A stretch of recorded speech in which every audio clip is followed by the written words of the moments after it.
ಈ ವಿಡಿಯೋದಲ್ಲಿ ಬೇರೆ ಬೇರೆ ಸೆಕ್ಯೂರಿಟೀಸ್ ಮೇಲೆ ಯಾವಾಗ ಮತ್ತು ಎಷ್ಟು ಗ್ರಾಸಪ್ ಮಾಡಬೇಕು ಅನ್ನೋದನ್ನು ನೋಡೋಣ.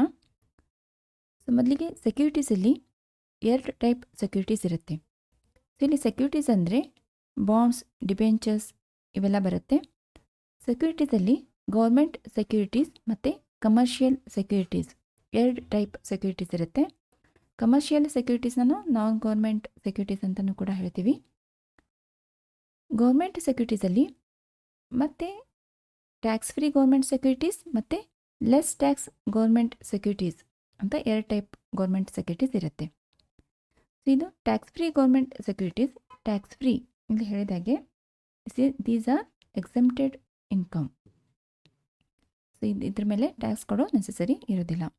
ಸೊ ಯಾವೆಲ್ಲ ಟ್ಯಾಕ್ಸ್ ಫ್ರೀ ಗೌರ್ಮೆಂಟ್ ಸೆಕ್ಯೂರಿಟೀಸ್ ಅಂದರೆ national defence bond, national saving certificate, special bearer bond, relief bond, life insurance bond, then treasury certificate. ಇವೆಲ್ಲ ಕೂಡ ಟ್ಯಾಕ್ಸ್ ಫ್ರೀ ಗೌರ್ಮೆಂಟ್ ಸೆಕ್ಯೂರಿಟೀಸ್ ಅಂತ ಹೇಳ್ತೀವಿ. ಪೋಸ್ಟ್ ಆಫೀಸ್ SBI ಅಕೌಂಟ್ಲಿಂದ ಬರೋ ಇಂಟ್ರೆಸ್ಟ್ ಕೂಡ ಎಕ್ಸಮ್ಟ್ ಆಗುತ್ತೆ up to 3500ವರೆಗೂ ಅಷ್ಟೇ.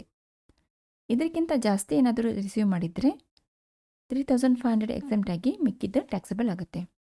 Suppose ನಿಮಗೆ ಇಂಟ್ರೆಸ್ಟ್ 5000 ರೂಪೀಸ್ ಬಂತು, ಅದರಲ್ಲಿ exempted amount will be 3500. So ಮಿಕ್ಕಿದ್ದು 1500 ಈಸ್ ಟ್ಯಾಕ್ಸಬಲ್. ಸಪೋಸ್ ಇದು SBI ಅಕೌಂಟ್ ಜಾಯಿಂಟ್ ಹೆಸರಲ್ಲಿ ಇತ್ತಂದರೆ ಸೊ ಇಲ್ಲಿ 3500 ಇಬ್ಬರು ಜಾಯಿಂಟ್ ಹೋಲ್ಡರ್ಸ್ಗೆ ಡಿಡಕ್ಷನ್ ಸಿಗುತ್ತೆ, ಅಂದರೆ 7000ವರೆಗೂ ಡಿಡಕ್ಷನ್ ಸಿಗುತ್ತೆ. ಟ್ಯಾಕ್ಸ್ ಫ್ರೀ ಗೌರ್ಮೆಂಟ್ ಸೆಕ್ಯೂರಿಟೀಸ್ ಇವಿಷ್ಟು ಬಿಟ್ಟು ಮಿಕ್ಕಿದೆಲ್ಲ ಲೆಸ್ ಟ್ಯಾಕ್ಸ್ ಗೌರ್ಮೆಂಟ್ ಸೆಕ್ಯೂರಿಟೀಸಲ್ಲಿ ಬರುತ್ತೆ. ಇದು ಫುಲ್ಲಿ ಟ್ಯಾಕ್ಸೇಬಲ್ ಆಗುತ್ತೆ. These are taxable government securities. So ಇಲ್ಲಿ ಕ್ರಾಸಿಂಗ್ ಅಪ್ ಮಾಡೋ ನೆಸೆಸರಿ ಇರೋದಿಲ್ಲ, ಯಾಕಂದರೆ ಇಲ್ಲಿ ಟ್ಯಾಕ್ಸ್ ಡಿಡಕ್ಟ್ ಮಾಡಿರೋದಿಲ್ಲ. Okay, next commercial securities. Commercial ಸೆಕ್ಯೂರಿಟೀಸಲ್ಲಿ ಕೂಡ 2 ಟೈಪ್ ಇರುತ್ತೆ.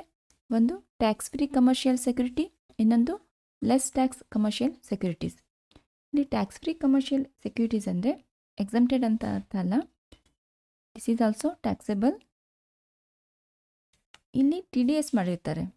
ಕಂಪ್ನಿಯವರು ಇಂಟ್ರೆಸ್ಟ್ ಕೊಡುವಾಗ 10% ಟ್ಯಾಕ್ಸ್ ಡಿಡಕ್ಟ್ ಮಾಡಿರ್ತಾರೆ. ಟ್ಯಾಕ್ಸ್ ಡಿಡಕ್ಟ್ ಮಾಡಿದರೆ we have to gross up.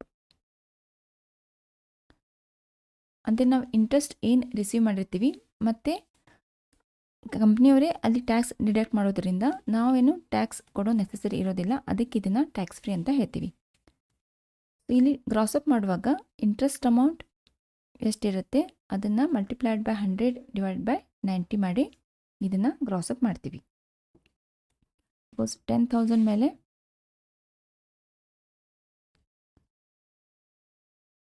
9% interest ಇದ್ದರೆ so it will come to 900. So this is always net amount. ಇಲ್ಲಿ ಯಾವಾಗಲೂ ನಾವು ಗ್ರಾಸ್ ಅಪ್ ಮಾಡಲೇಬೇಕು. ಸೊ ಇದನ್ನು multiplied by 100 divide by 90 so ಮಾಡಿ 1000 will be gross amount. So ಇದನ್ನು ನಾವು ನೆಟ್ ಅಮೌಂಟ್ ಅಂತ ಹೇಳ್ತೀವಿ, ಇದನ್ನು ಗ್ರಾಸ್ ಅಮೌಂಟ್ ಅಂತ ಹೇಳ್ತೀವಿ. So it is need to be always gross up. Okay, next less tax commercial securities.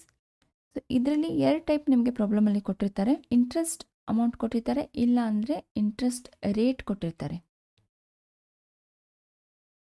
Rate of interest ಕೊಟ್ಟಿರ್ತಾರೆ. Interest amount ಕೊಟ್ಟಾಗ ಇಲ್ಲಿ TDS ಮಾಡಿರ್ತಾರೆ, ಅದು ರೇಟ್ ಆಫ್ 10%. ಸೊ ಇಲ್ಲಿ ಯಾವಾಗಲೂ ನಾವು ಗ್ರಾಸ್ ಅಪ್ ಮಾಡಬೇಕು. ಓಕೆ, ಸೊ ಇಂಟ್ರೆಸ್ಟ್ ಅಮೌಂಟ್ ಕೊಟ್ಟಾಗ ಇಲ್ಲಿ ಗ್ರಾಸ್ ಅಪ್ ಮಾಡಬೇಕಾಗತ್ತೆ. ಇಂಟ್ರೆಸ್ಟ್ ರೇಟ್ ಕೊಟ್ಟಾಗ ಸೊ ಇಲ್ಲಿ TDS ಆಗಿರೋದಿಲ್ಲ, ಅದಕ್ಕೆ ಇಲ್ಲಿ no need to gross up. Okay, so ಇಲ್ಲಿ ನೀವು ಎಲ್ಲ ಟೋಟಲಿ ಹೇಳಬೇಕಂದ್ರೆ ಓನ್ಲಿ 2 ಕೇಸಲ್ಲಿ ಮಾತ್ರ ನಾವು ಗ್ರಾಸ್ ಅಪ್ ಮಾಡಬೇಕು. ಒಂದು ಟ್ಯಾಕ್ಸ್ ಫ್ರೀ ಕಮರ್ಷಿಯಲ್ ಸೆಕ್ಯೂರಿಟೀಸ್ ಇದ್ದಾಗ we need to gross up always. Okay, ಆಮೇಲೆ ಲೆಸ್ ಟ್ಯಾಕ್ಸ್ ಕಮರ್ಷಿಯಲ್ ಸೆಕ್ಯೂರಿಟೀಸ್ ಇದ್ದಾಗ ಇಂಟ್ರೆಸ್ಟ್ ಅಮೌಂಟ್ ಕೊಟ್ಟಾಗ ಗ್ರಾಸ್ ಅಪ್ ಮಾಡ್ತೀವಿ, ಮಿಕ್ಕಿದ ಕೇಸಲ್ಲಿ ಗ್ರಾಸ್ ಅಪ್ ಮಾಡೋದಿಲ್ಲ. ಓಕೆ, ಇದನ್ನು ದಿಸ್ ಈಸ್ ವೆರಿ ಇಂಪಾರ್ಟೆಂಟ್. ನಿಮಗೆ 5 ಮಾರ್ಕ್ಸ್ ಅಥವಾ 15 ಮಾರ್ಕ್ಸ್ ಪ್ರಾಬ್ಲಮ್ ಸಾಲ್ವ್ ಮಾಡುವಾಗ ಯೂಸ್ ಆಗುತ್ತೆ. ಆಮೇಲೆ ಪ್ರಾಬ್ಲಮ್ಸ್ ನಿಮಗೆ ಏನೂ ಕನ್ಫ್ಯೂಷನ್ ಇರೋದಿಲ್ಲ, ಯಾವಾಗ ಗ್ರಾಸ್ ಅಪ್ ಮಾಡಬೇಕು ಯಾವಾಗ ಇಲ್ಲ ಅಂಥೇಳಿ. ಸೊ ಇದನ್ನು ನೀವು ಚೆನ್ನಾಗಿ ಪ್ರಾಕ್ಟೀಸ್ ಮಾಡಿದರೆ ನಿಮಗೆ ಪ್ರಾಬ್ಲಮ್ ಸಾಲ್ವ್ ಮಾಡಲಿಕ್ಕೆ ತುಂಬ ಈಸಿ ಆಗುತ್ತೆ. ನೆಕ್ಸ್ಟ್ ವಿಡಿಯೋದಲ್ಲಿ 15 ಮಾರ್ಕ್ಸ್ ಕ್ವಶನ್ಸ್ಗೆ ಪ್ರಾಬ್ಲಮ್ಸ್ ನೋಡೋಣ. ಇದನ್ನು ಸ್ವಲ್ಪ ಚೆನ್ನಾಗಿ ಪ್ರಾಕ್ಟೀಸ್ ಮಾಡಿ.